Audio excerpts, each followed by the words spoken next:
आज हम NCERT book class 10th का चैप्टर नंबर 5 देखेंगे। चैप्टर का नाम है आपका समांतर श्रेणी, ठीक है, जिसे हम शॉर्टकट में एपी भी कह सकते हैं, अर्थमेटिक प्रोग्रेशन, ठीक है। इसमें सबसे पहले बच्चा लोग हम आपको इसका बेसिक बताएंगे कि समांतर श्रेणी क्या होती है, समांतर श्रेणी कैसी होती है, इसको किस रूप में लिखा जा सकता है, ठीक है। यदि आप बेसिक थोड़ा सा समझ जाते हैं उसके बाद चैप्टर को पढ़ना आसान हो जाएगा, ठीक है। चलो वीडियो के लास्ट तक बने रहेंगे, विलंब न करते हुए। मैंने आपको लिखा पहले समांतर श्रेणी एपी, जिसे हम शॉर्टकट में हम एपी भी कह सकते हैं कि समांतर श्रेणी क्या होती है, ठीक है, अर्थमेटिक प्रोग्रेशन, ठीक है। तो समांतर श्रेणी क्या होती है उसका डिफिनेशन अगर पूछा जाए तो हम लिख सकते हैं इसमें कि ऐसा क्रम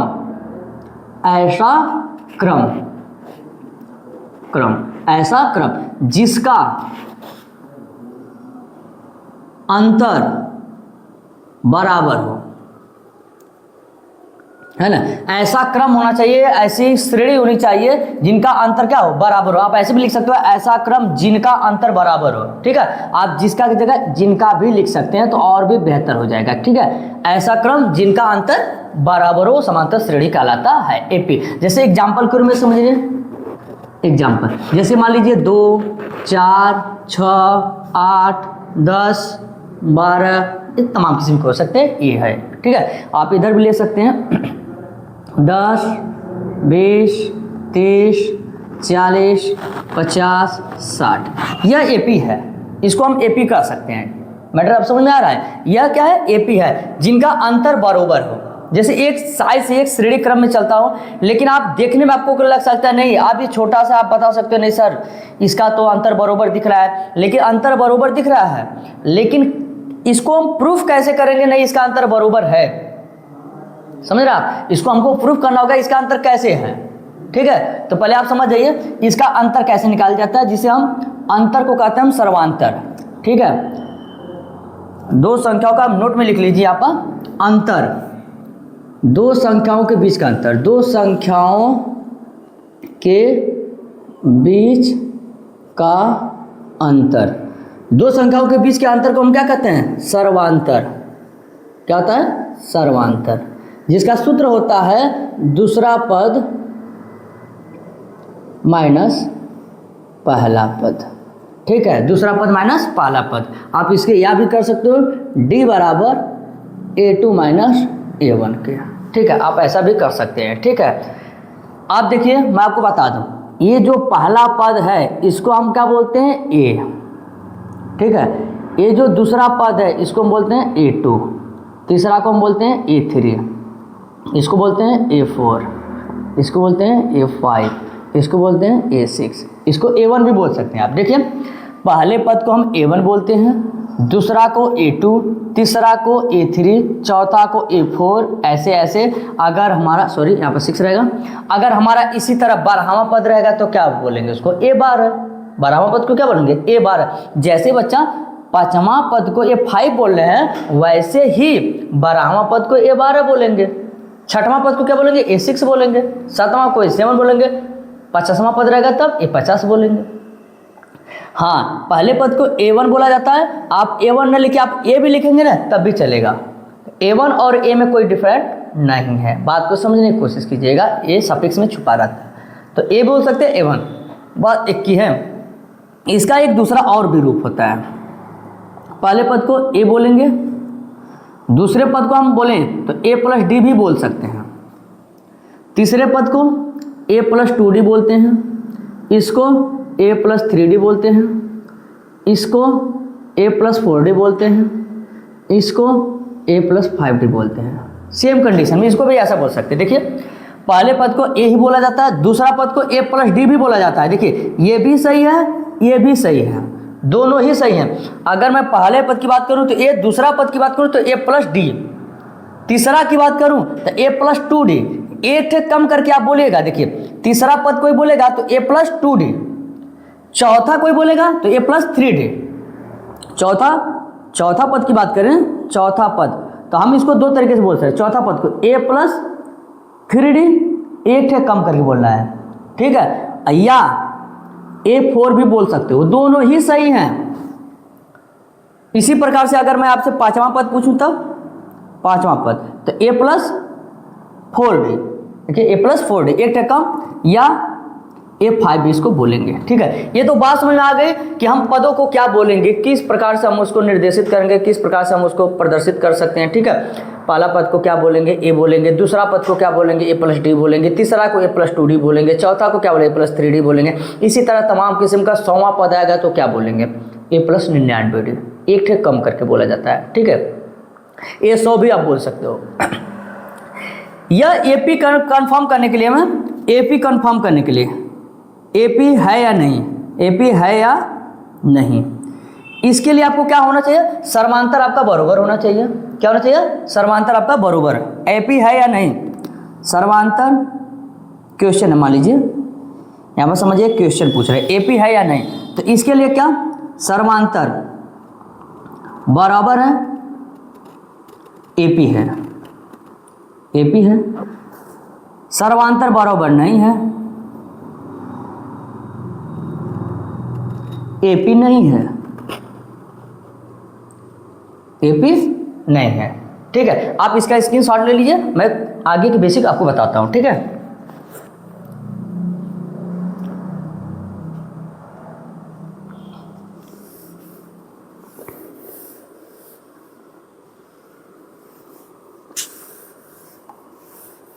देखिए आगे क्या बोलेंगे हम लोग, कैसे पता करेंगे इसका सर्वांतर। तो देखिए सर्वांतर पता करने के लिए हमको मैंने बताया कि दूसरा पद माइनस पहला पद, दूसरा पद में से पहला पद हम घटा देंगे। ठीक है, दूसरा पद में से हम पहला पद को घटा देंगे तो आपका अंतर, जैसे आपने ना कोई क्या मैंने बोला 2 और 4 का कितना अंतर है, आप बोलोगे फट दे सर 2 का अंतर है, 2 और 4 में कितने का अंतर, 2। लेकिन आप शायद नियम है जानिए कि आपने 2 और 4 में अंतर तो बताया, आपने कैसे बताया, तो मैं आपको बता दूं 2 में से 4 घटाने पर अंतर नहीं पता चलता है, 4 में से 2 घटाइएगा तब अंतर पता चलेगा। देखिए 4 में से 2 घटाइएगा, देखिए ऐसे आइएगा, देखिए अंतर ऐसे पता चलता है, देखिए ऐसे पता चलता है, ऐसे देखिए 4 में से 2 घटाएंगे तो 2, 6 में से 4 घटाइएगा तो 2, 8 में से 6 घटाइएगा तो 2, 10 में से 8 घटाइएगा तो 2, 12 में से 10 घटाइएगा तो 2। देखिए अंतर बराबर है। तो स्टार्टिंग इधर से करनी है, इधर से आप कहीं से भी अंतर निकाल सकते हैं। अगर सबका अंतर बराबर है तो समझिए AP है, बात समझ रही है। अगर अंतर बराबर नहीं है तो AP नहीं है। अंतर कैसे निकालेंगे, दूसरा में से पहला पद, तीसरा में से दूसरा पद, चौथा में से तीसरा पद, पांचवा में से चौथा पद, ऐसे ही सबका बताइएगा। ठीक है, AP के लिए आपको बता रहा हूँ। अब पहला पद तो ये हो और D ऐसे निकालना है इसको। अगर हम आपसे पूछेंगे कि इसका D बताइए, D बोले तो सर्वांतर।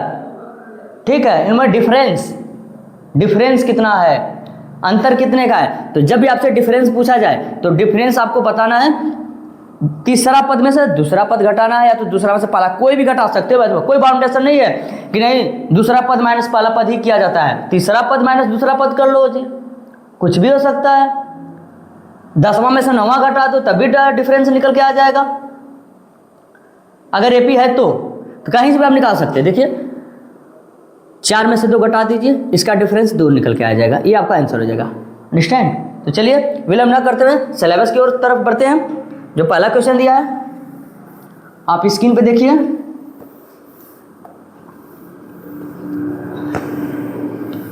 पहला क्वेश्चन की तरफ से हम देखेंगे, पहला क्वेश्चन को सॉल्व करेंगे। ठीक है, पहले क्वेश्चन में क्या दिया आप देख लीजिए। पहले क्वेश्चन में दिया स्क्रीन पर देखिए कि निम्नलिखित स्थितियों में से किन स्थितियों में संबंध संख्याओं की सूची AP है और क्यों है। आपको पूछ रहा है कि किन स्थितियों में सूची AP है या नहीं है, अगर है तो क्यों है। ठीक है, तो पहला क्वेश्चन दिया है प्रत्येक किलोमीटर के बाद का टैक्सी का किराया, जबकि प्रथम किलोमीटर के लिए किराया 15 रुपया और प्रत्येक अतिरिक्त किलोमीटर के लिए किराया 8 रुपया है। देखिए दिया है कि प्रत्येक किलोमीटर के लिए बाद का टैक्सी का किराया, जबकि प्रथम किलोमीटर के किराया 15 रुपया और प्रत्येक अतिरिक्त किलोमीटर के लिए किराया 8 रुपया है। बात को समझने की कोशिश कीजिएगा इसको। जैसे मान लीजिए एक टैक्सी है, एक टैक्सी है, क्या ये टैक्सी। ठीक है, तो ये जो टैक्सी है यह 1 किलोमीटर पर भाड़ा 15 रुपये लेती है, प्रथम किलोमीटर का जो भाड़ा है। ठीक है, बात समझिएगा, जो पहला किलोमीटर का भाड़ा है, आप पहले 1 किलोमीटर जाएंगे तो 15 रुपया देंगे, फिर उसके बाद अगर आप जाइएगा तो 8 रुपया ही लेगा, 8 रुपया ही लेगा आपसे, क्योंकि भाई लंबा दूरी चलेंगे तो थोड़ा सा किराया कम न हो जाता है। तो पहले 1 किलोमीटर जाएंगे तो 15 रुपया, फिर उसके बाद जाएंगे तो 8 रुपया बढ़ा के लेगा। बोले तो 1 किलोमीटर गए तो 15 रुपया 1 किलोमीटर का, अगर फिर इसके बाद 1 किलोमीटर और गए, 1 किलोमीटर और गए, तो अब की इसका किराया आपका 15 रुपया नहीं लेगा वो, ठीक है, 8 रुपया बढ़ाए, खाली 8 रुपया लेगा वो, 8 रुपया लेगा, ठीक है, सिर्फ 8 रुपया लेगा। फिर आगे जाएंगे तो फिर इसका 8 रुपया लेगा, ठीक है, 8 रुपया लेगा, इसका 8 रुपया लेगा, 8 रुपया लेगा, इसका 15 रुपया लेगा। मैटर समझ आ रहा है? तो यदि आप सोचिए कि 1 किलोमीटर गए तो 15 रुपया, अगर हम 2 किलोमीटर गए तब तो मैं कितना भाड़ा दूंगा? 23 रुपया। 15 रुपया 1 किलोमीटर का और दूसरा किलोमीटर का सिर्फ 8 रुपया दूंगा, तो 23 रुपया हो जाएगा। फिर अगर मैं 3 किलोमीटर चला गया तो 23 में फिर 8 जुड़ जाएगा। अंडरस्टैंड? तो इस प्रकार से देखते हैं एपी बनाकर, ठीक है। तो चलिए सवाल को लगाने की कोशिश करते हैं। तो इस पर लिखेंगे प्रथम किलोमीटर के लिए आया, प्रथम किलोमीटर के लिए किराया कितना आ जाएगा? 15 रुपया। द्वितीय किलोमीटर के लिए किराया 15 प्लस 8 कुल मिला के 23 रुपया हो जाएगा। तृतीय किलोमीटर के लिए किराया 23 प्लस 8, भाई तीसरा किलोमीटर 8 रुपया और जुड़ जाएगा ना, कितना हो जाएगा? 23 8 31, है ना, 31 रुपया हो जाएगा। 23 में 8 जोड़ेंगे तो, ठीक है। तो इस प्रकार से चौथे किलोमीटर के लिए किराया 31 रुपया, 3 किलोमीटर का है ना, उसमें 8 रुपया और जोड़ लीजिए, 39 रुपया। अगर मैं इसको एपी में लिखूं तो पहले क्या आएगा? 15 23 31 39, डॉट डॉट ऐसे चला जाएगा। देखिए अब इसका हम अगर डी निकालें, डिफरेंस निकालें, तो 8 8 का डिफरेंस है इनमें। देखिए 15 8 23 23 8 31, है ना, 31 8 39, तो इनमें 8 8 का डिफरेंस है। तो इनका डी जो वैल्यू आएगी, डिफरेंस 8 आएगा, इनका डिफरेंस, है ना। टोटल डिफरेंस इनका क्या आएगा? 8 आएगा। तो हम यह लिख सकते हैं यह एपी है, यह एपी है, क्योंकि इनका सर्वांतर बराबर है, बस हो गया, ऐसा लिख देंगे, ठीक है। यह एपी है क्योंकि इनका जो सर्वांतर है बराबर है, जो डिफरेंस इनका बराबर है, यह एपी के सूची में आ जाएगा, ठीक है। आप स्क्रीनशॉट ले लीजिए।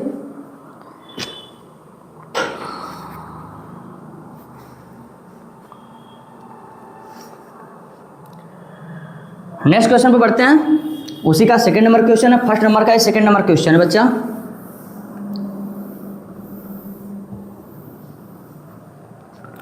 किसी बेलन में उपस्थित हवा की मात्रा जबकि वायु निकालने वाला पंख प्रत्येक बार बेलन की शेष हवा का 1/4 भाग बाहर निकाल देता है, ठीक है। यह आपको बताना है यह एपी है या नहीं है, यह एपी है या नहीं है। तो आप समझने की कोशिश कीजिएगा। जैसे मैं आपको थोड़ा सा एग्जांपल के पूर्व समझा रहा हूँ। मान लीजिए जब आप होली में नहीं खेलते हैं, पिचकारी ले लेते हैं ना, तो आप समझिएगा ये पिचकारी है आपके सामने, ये समझ जाइए।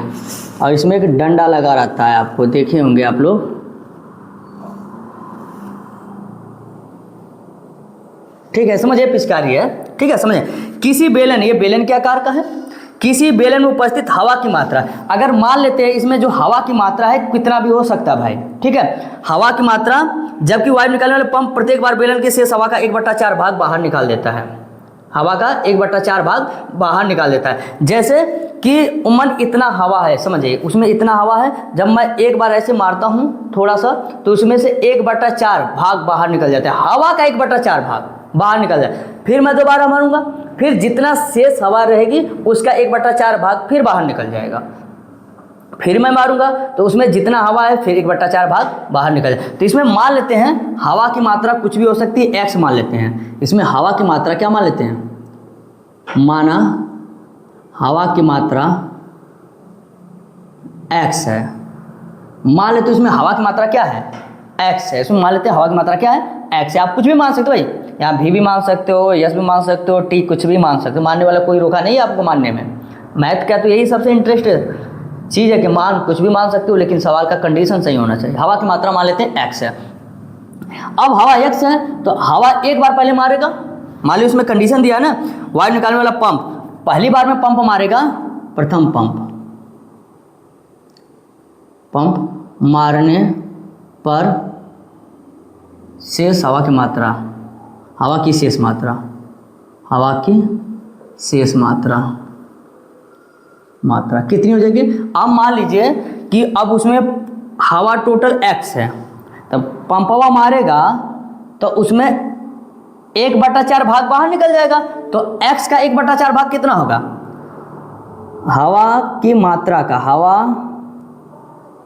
की मात्रा का 1/4 भाग बाहर, फिश बाहर निकल रहा है। ठीक है, तो हवा की मात्रा x है, तो उसका x का 1/4 कितना होगा भाई, x का 1/4 भाग बाहर निकलेगा ना बच्चा, तो x का 1/4 भाग बाहर निकलेगा, तो x का 1/4 कितना होता है, x/4 ही हो तो होगा।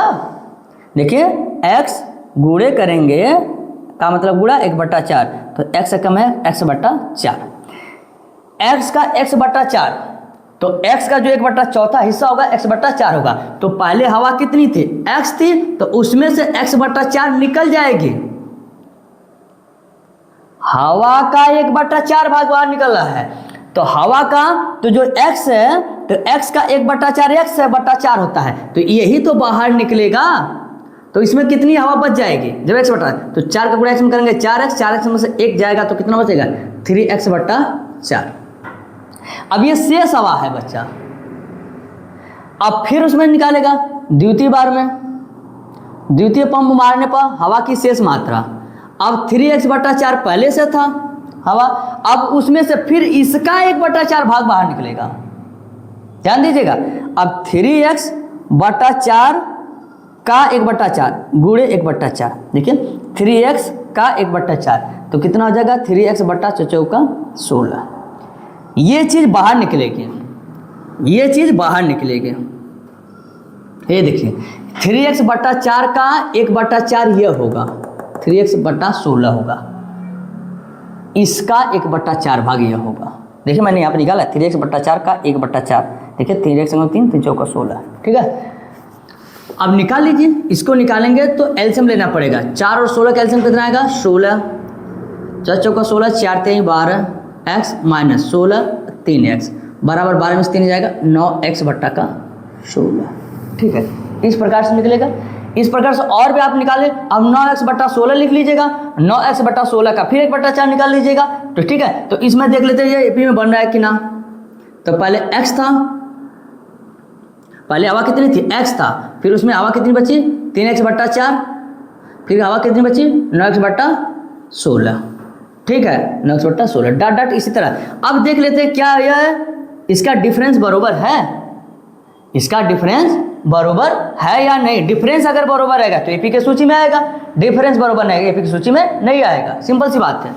ठीक है, तो देखिए डिफरेंस निकालते हैं। डिफरेंस कैसे निकालेंगे, इसमें से इसको निकालेंगे, तो देखिए 3x/4 में से निकाल देंगे x। देखिए दूसरा पद माइनस पहला पद डिफरेंस निकालते हैं, देखिए आराम से निकालिए। देखिए 4 इसमें 3x/, इसका गुणा इसमें करेंगे 4x आएगा, 4x में से 3x जाएगा, माइनस का x/4 आएगा, ये निकल गया।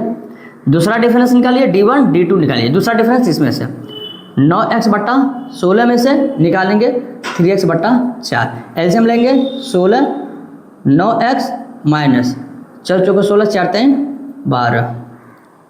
देख लेते हैं 9x/16 और 3x/4, 16 और 4 का एलसीएम 16, 16 के भाग देंगे 1, 1 9 9, 4 चौका 16, 4 3 12x। देखिए 9x में 12x घटाएंगे तो कितना आएगा माइनस का 3x/16। भाई देखिए डिफरेंस कहाँ बरोबर है, देखिए डिफरेंस इसका देखिए ना, 12 में से 9 में से 12 जाएगा, माइनस का 3x/16, इसका डिफरेंस अलग है, इसका डिफरेंस अलग है। तो लिख लीजिएगा इसका d बराबर नहीं है, डिफरेंस बोले तो बराबर नहीं है, अतः यह एपी के सूची में नहीं है, एपी के सूची में नहीं है। ठीक है, इस प्रकार से आप नेक्स्ट क्वेश्चन भी इसी प्रकार से आप लगा सकते हैं। 2 क्वेश्चन मैं आपको छोड़ दे रहा हूँ HW के रूप में। ठीक है, इसी प्रकार से आप एपी बनाइएगा। ठीक है, यदि वीडियो आपको अच्छा लगा हो तो अपने फ्रेंड सर्कल में शेयर जरूर करें और वीडियो को लाइक करना ना भूलें।